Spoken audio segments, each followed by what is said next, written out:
I sat there, stunned as Samantha, my wife of 11 years, laid out this idea with an unervingly calm expression. Her words came out slowly, as if she were explaining a simple plan for rearranging the furniture. "Let's be honest, Jake," she began, folding her hands on the table like she was in some kind of business meeting. "I love you, but I also feel stifled, like I need something more, something extra." Her face softened as she continued, almost like she was expecting me to understand without explanation. "More?" I echoed, still unable to process what she was implying. My head was spinning as I tried to decode her words, each one hitting me like a hammer. The fact that Samantha was calmly asking for a lover, the word she used, lover, left me speechless. She continued, her voice now tinged with what I could only describe as enthusiasm. "It's not about replacing you. I don't want that at all, Jake. You're still the person I want to come home to, the one I trust the most. This would just be a way to, I don't know, bring some excitement back into my life, into both our lives, even." My eyes were locked on hers, searching for some hint of hesitation, a sign that this was just an ill-thought-out suggestion she'd laugh off any second now. But her gaze remained steady, unwavering. I could only muster, "So, you're talking about what? Dating someone?" Her lips twisted into a thoughtful smile, as if amused at my attempt to grasp this idea. "Sort of, yes, but more discreet and casual. Just someone I could meet up with occasionally, someone outside of this." She gestured to the house, to our shared life, our memories, like all of it was too small to contain her ambitions. "Samantha," I finally managed a faint tremor in my voice. "We're married. How is that supposed to be okay?" She took a deep breath and looked down, as if she'd prepared for this exact reaction. "Jake, there are marriages that do this, that let each person explore. I think it could make things better for us. I mean, it would be controlled, agreed upon. No secrets."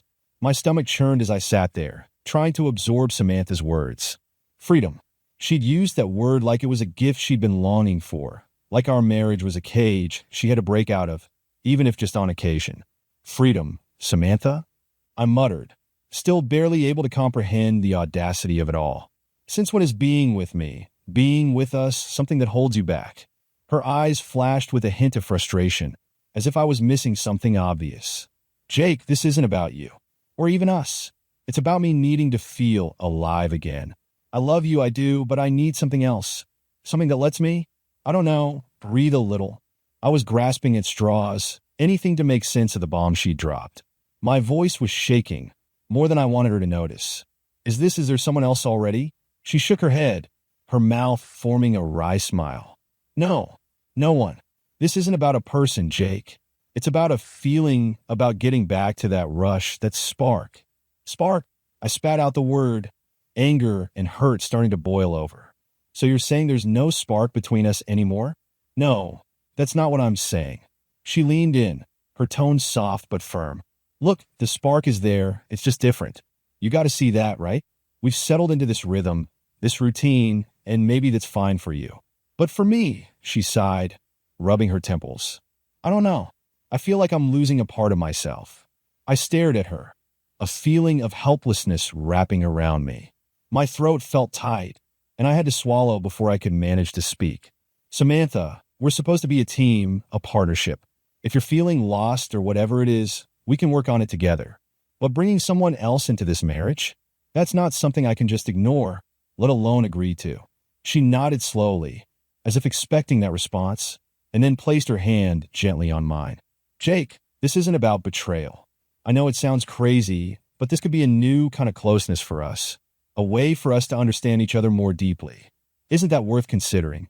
Her hand felt cold against mine, her words even colder. I felt as though my heart had been cracked open, and now she was calmly inspecting the damage, trying to convince me that this was somehow good for both of us. I pulled my hand away, the sting of rejection flashing across her face for a second. "What happens when this new closeness doesn't fix anything?" I asked, my voice barely above a whisper. "What happens when I'm left alone here, waiting for you to come back from whoever, with all your new experiences? Is that what I'm supposed to do?" She opened her mouth to respond, but I didn't give her the chance. The pain and anger were too much. I stood up abruptly, the chair scraping loudly against the floor. I can't just pretend this is fine, Samantha. I can't even wrap my head around it. Without another word, I turned and walked out of the room, my mind spinning, every step feeling heavier than the last. The shock of her suggestion had left me reeling, but as the days passed, I realized I couldn't sit idle. I needed clarity, something concrete to hold on to. I convinced myself it wasn't paranoia. It was the only way to know for sure if there was more to Samantha's desire for freedom. I started with small steps, subtle actions she'd never suspect. First, I purchased a few discreet, voice-activated recorders, the kind that could slip unnoticed behind the living room bookshelf or into the glove compartment of her car. I spent a long night studying the device manuals, setting each one to activate only when it detected sound. I positioned them strategically around the house, especially in places where she usually made calls, the kitchen, her study, and our bedroom.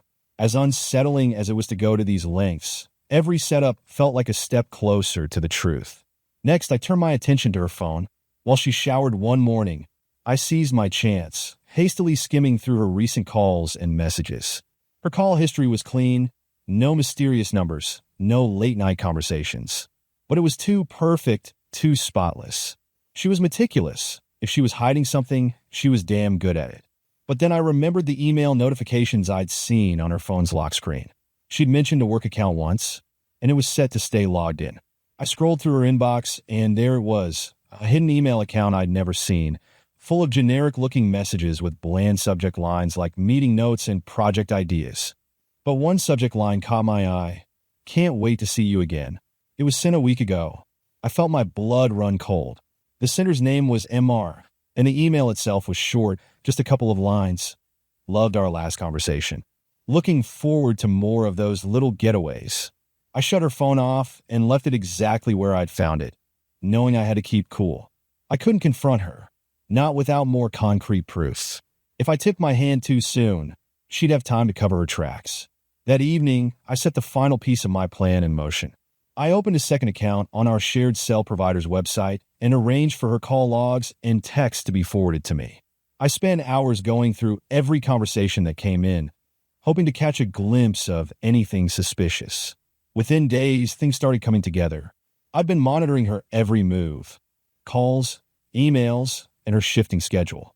Each time she left the house under the guise of going for a run or meeting up with friends, I'd see if it aligned with calls or emails from MR, and the patterns began to emerge.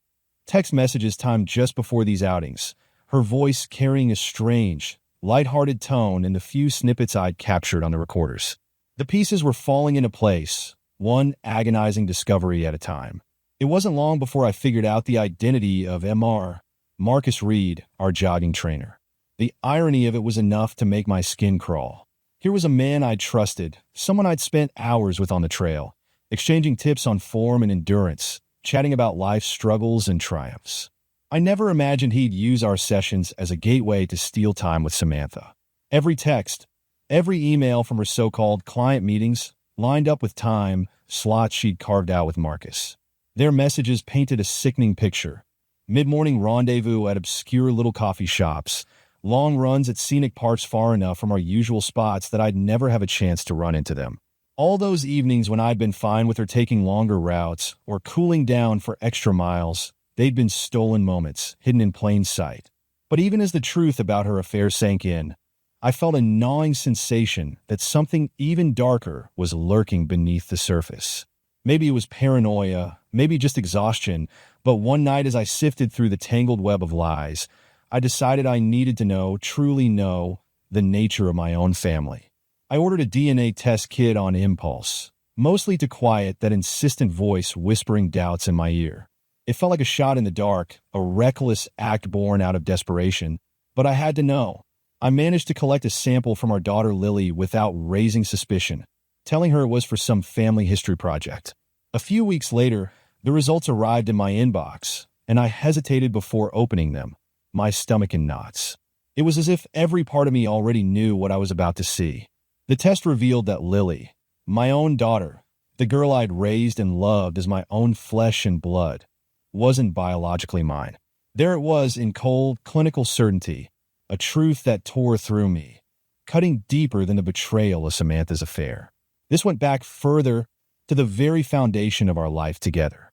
She'd built this family on a lie, hidden beneath years of routine, of shared memories, of the mundane intimacy of everyday life. When Samantha came home that evening, I was already waiting, the evidence laid out in front of me. She walked in, saw the test results, the printed emails, and the logs from her calls, and stopped dead in her tracks. For a moment, she looked like a stranger, her face blank, frozen as if trying to calculate the best way to salvage what was left. Her voice, when she finally spoke, was almost a whisper. "Jake, please, this isn't what you think. I didn't mean—" I cut her off, holding up the DNA results. "Tell me the truth, Samantha. How long have you been lying to me? About everything?" Her face crumpled, and for the first time, I saw her mask drop. Tears welled up, but I felt nothing, just a cold, impenetrable wall between us. "It was a mistake," she choked out, her voice cracking. "Lily." "Jake, please, I didn't think you'd ever know. I thought it wouldn't matter." "Wouldn't matter?" I felt the anger rise, felt it edge into something darker, something that frightened even me. "Do you even know what you're saying? This whole life, everything we built, it was all a lie, wasn't it?" She reached for my hand, but I pulled back, disgusted. The betrayal had hollowed me out. I was barely holding myself together. The idea came to me late one night, as I sat alone in the silence of our empty living room. Samantha had plans that weekend, a work conference that I now knew meant a secluded cabin where she and Marcus could indulge in their little affair. She thought she'd have it all: privacy, excitement, her idea of freedom. But I had other plans. First, I found the cabin reservation. It took some digging, but she'd left enough clues that I could piece it together. I made a few quiet calls, pretending to be her assistant, and arranged for a special delivery to welcome her when she arrived. The cabin would be beautifully decorated, a setup she'd expect from Marcus to make the weekend feel more romantic, but with details that would make her think twice about why she was there. I arranged for roses to be delivered, dozens of them. Samantha always loved roses, and I'd ordered enough to fill the cabin with a thick, overwhelming scent. Petals would be scattered everywhere, from the front door to the bedroom, as if someone had put their soul into this twisted romance. Then, I included her favorite champagne and ordered candles with scents I knew she adored. The cabin would look and smell like the perfect escape. But the real touch was in the messages I arranged to be sent to her phone. I'd managed to spoof Marcus's number, and over the next few days, I sent her messages, suggestive, intimate ones, revealing details about our marriage she'd never told him. I painted a picture of a lover who seemed more obsessed than interested, whose clinginess might make her rethink her choices. The text from Marcus included everything from his obsessive jealousy to his plans for their future. By the time they arrived at the cabin, Samantha would start to wonder if she was dealing with someone far more possessive than she'd realized. To complete the illusion, I'd packed a suitcase for her. Inside, I placed every gift I'd given her over the years: the bracelet from our 5th anniversary, the silk scarf I bought her in Paris, even her favorite lingerie, which I knew she only wore on special nights. Each piece was a reminder of the life we'd shared, of what she was so willing to throw away. Then came the final touch. I knew they'd be out on the lake at some point. Marcus's online profile bragged about his love for fishing and finding tranquility in nature. While they were out, I planned to let myself into the cabin, where I'd leave a single note on the bed. Just a few words, enough to shatter the illusion of safety. I know, by the time they returned, everything would be set. The confrontation was inevitable. I waited until she was back from the weekend, walking through the front door with that same calm, confident expression that had once been familiar. But this time, there was something strained about it, a flicker of doubt in her eyes, as if she sensed that whatever she'd been holding onto was finally slipping through her fingers. I waited in the living room, silent and motionless, watching as she took off her coat and set down her bag. She must have noticed the tension, the stillness in the room that hinted at something lurking beneath the surface.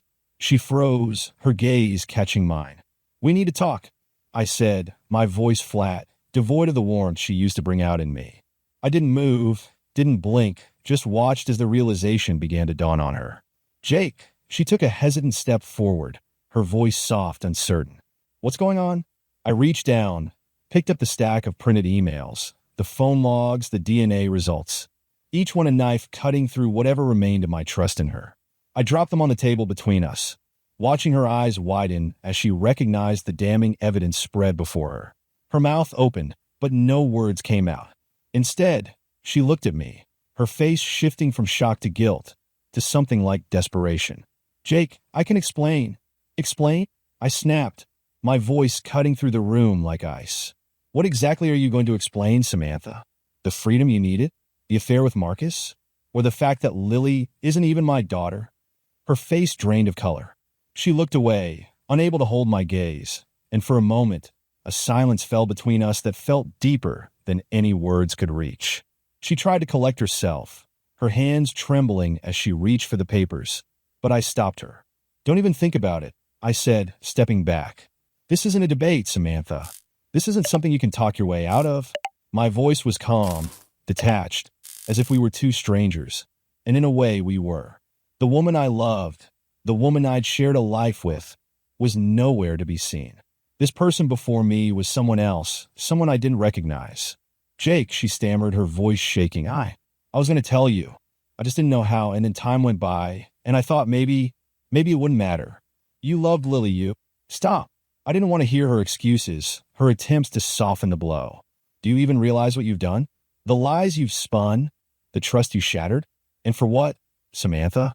A fling with some guy who didn't even care enough to cover his tracks." Tears were streaming down her face now, but I felt nothing. Not pity, not sympathy. Just the cold realization that our marriage was over.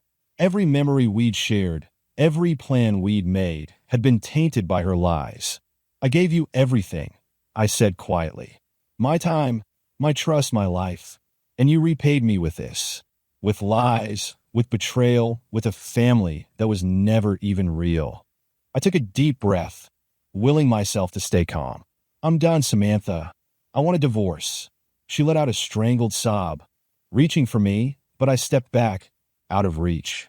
Her pleas were like empty words, echoing in the vast emptiness she'd left in our lives. There was no going back from this, no way to undo the damage she caused.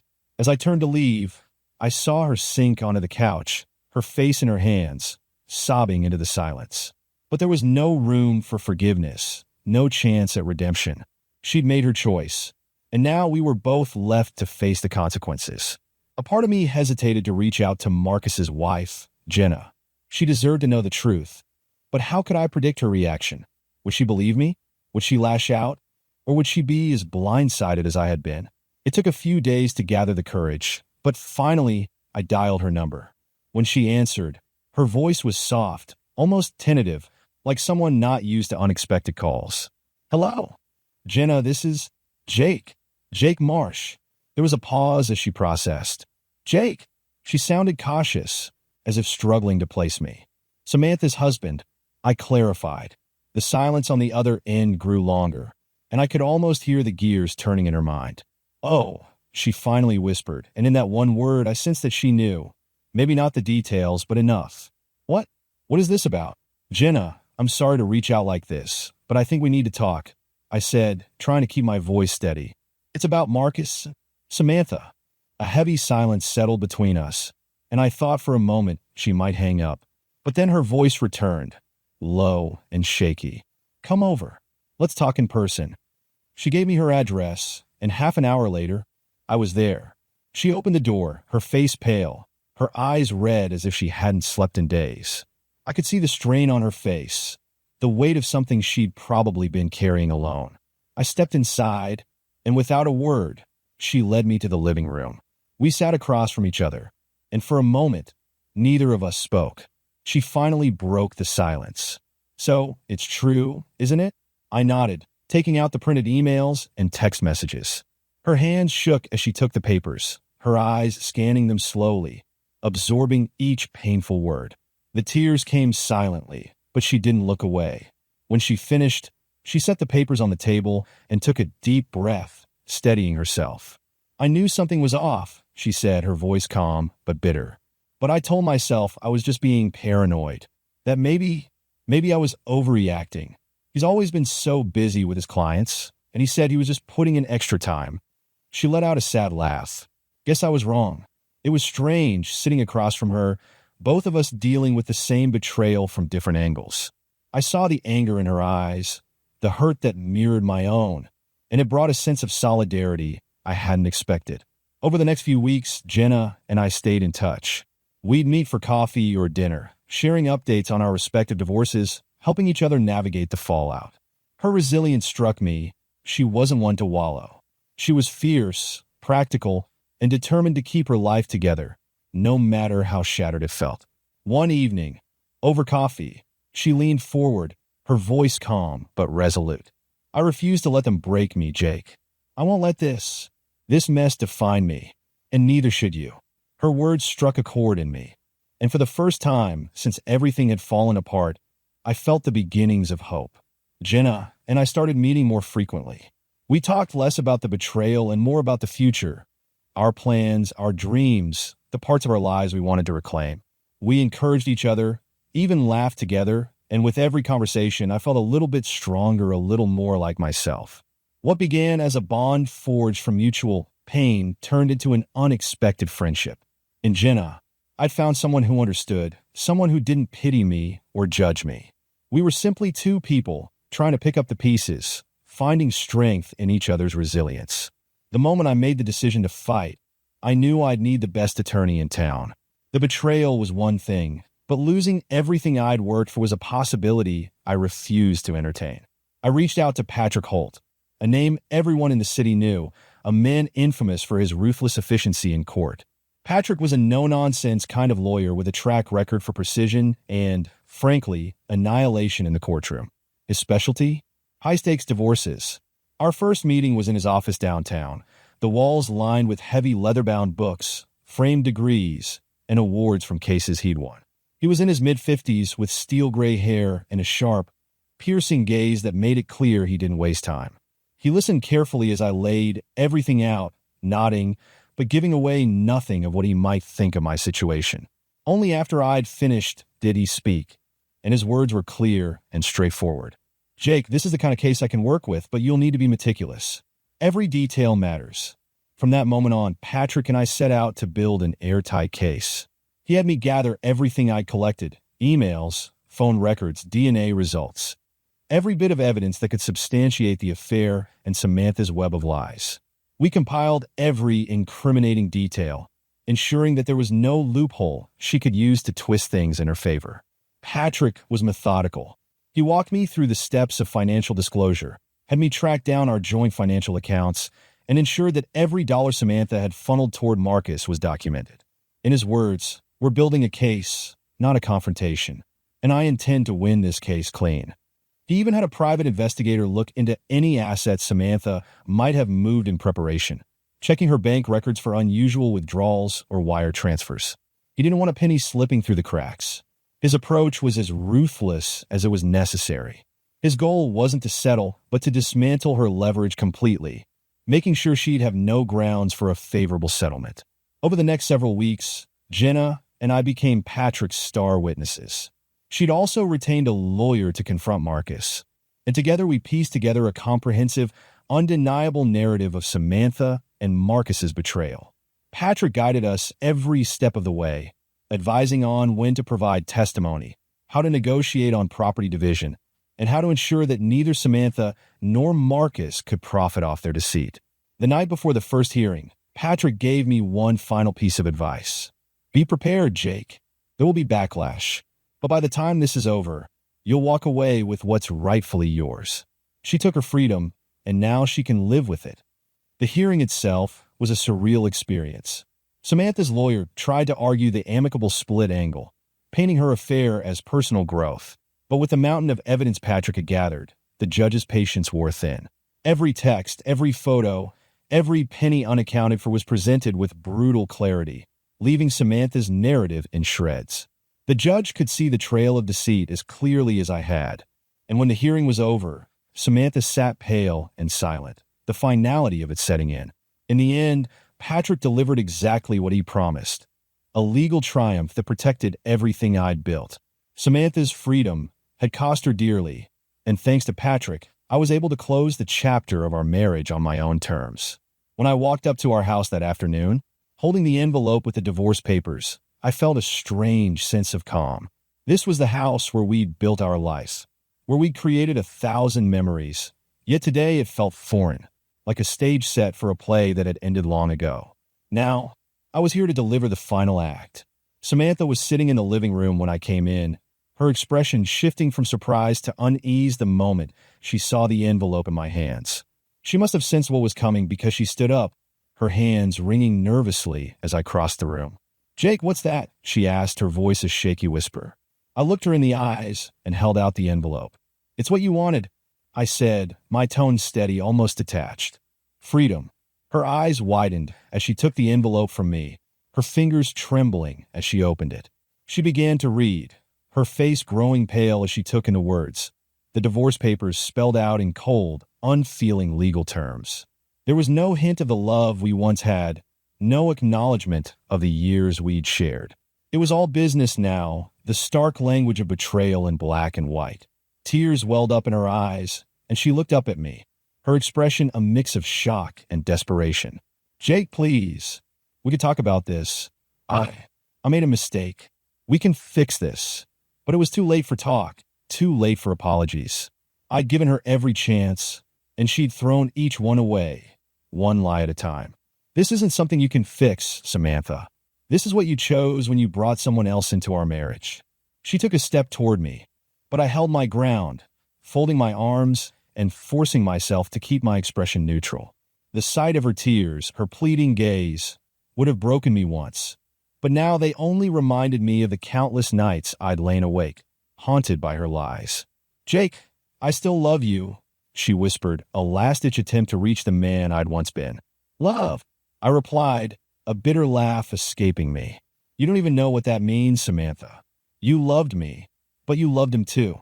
And you thought I'd just accept that?" Her face crumpled, and for a moment, she looked like the woman I'd fallen in love with, the one I'd shared my life with. But it was an illusion, shattered the moment she'd chosen to betray me. "There's no going back, Samantha," I said, my voice soft but final. "This is the price of your freedom. You wanted more than what we had. Well, now you've got it."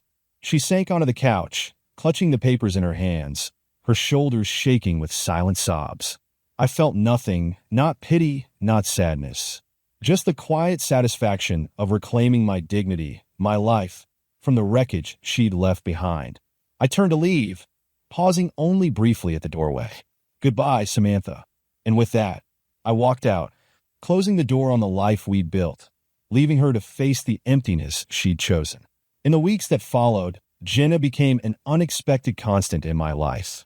What started as shared anger and late-night conversations about the mess our spouses had made evolved into something deeper, something I hadn't anticipated. We shared a bond forged from hurt, but in each other's company, that pain slowly gave way to comfort, even laughter. She'd tell stories about her past, her ambitions, and the dreams she once had with Marcus, and I'd find myself doing the same, confiding in her about my work, my love for jogging, and the future I had once imagined with Samantha. It was odd, in a way, how natural it felt to be around her. The connection we shared was easy, like a kind of balm over the bruises left by betrayal. Over time, our friendship became my anchor, grounding me as I learned to stand on my own again. We'd meet for coffee, a drink after work, or a run by the river, and each time I'd leave feeling a little lighter. One evening, Jenna invited me over to her place for dinner. She'd made her grandmother's pasta recipe, and as we sat across from each other at her kitchen table, sharing wine and conversation, I realized I felt something I hadn't experienced in months. Peace. We talked about anything and everything, her laughter warm, filling the spaces that had been left empty for so long. I could feel the weight of the last few months lifting, if only just a little. "You know, I never expected to find a friend in all of this," Jenna said, breaking the comfortable silence as we finished our meal. She looked at me with a gentle smile, one that carried both understanding and a hint of sadness. But I'm glad I did. I met her gaze, feeling the same warmth, the same gratitude. "Same here," I replied. "You made it easier to get through all of this." Over the weeks that followed, Jenna and I became inseparable. We leaned on each other, but it was more than that.